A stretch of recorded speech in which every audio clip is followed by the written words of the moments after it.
dernière vidéo, le manifesteur générateur, qui est important d'aller voir le manifesteur et le générateur pour avoir un peu plus d'informations. Je vais vraiment aller plus dans le spécifique du manifesteur générateur qui a le sacral défini, un centre moteur connecté à la gorge.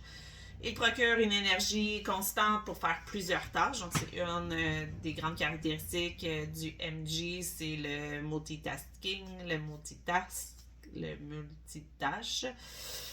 Il est une combinaison, comme mentionné, du générateur et du manifesteur. Avec un penchant vers le générateur pour la stratégie, la signature, son nom-soi, son aura. Donc, le manifesteur générateur, comme le générateur, il va répondre.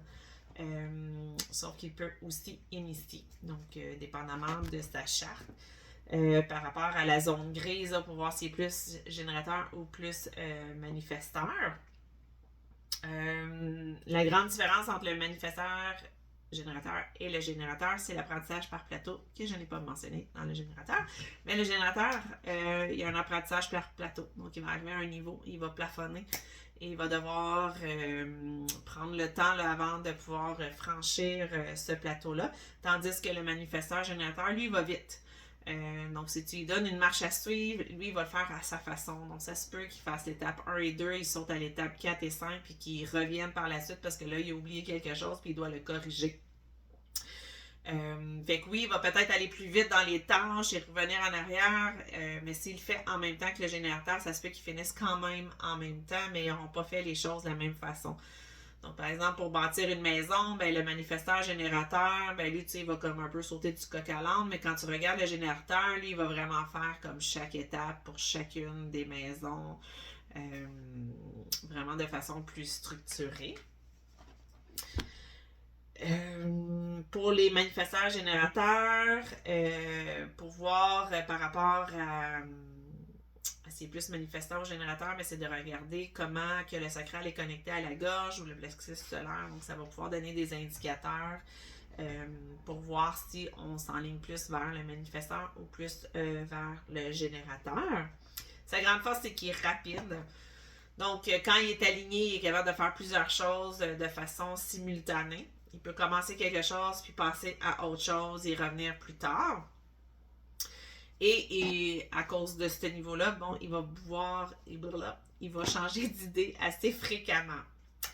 Il n'aime pas être interrompu, il aime beaucoup être occupé, il n'aime pas déplaire, donc il n'aime pas dire non. Fait qu'il doit développer une meilleure relation là, avec le fait de dire non et de parfois déplaire aux gens afin de continuer d'écouter son sacral comme le générateur. C'est un multipassionné.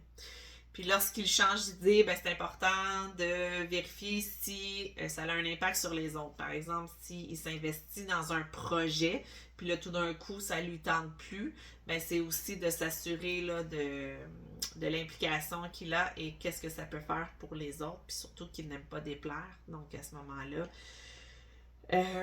de s'assurer là, de valider ça.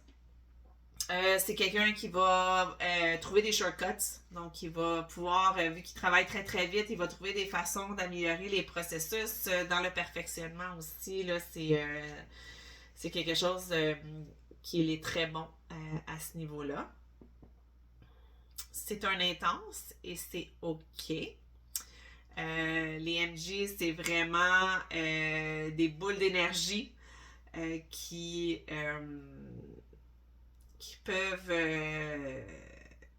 peuvent avoir tendance, donc les MG avoir tendance à ce qu'on les fasse se calmer, mais c'est important de les laisser dans cette énergie-là et de les laisser aussi répondre à leur environnement et un peu sauter du coq à l'âne.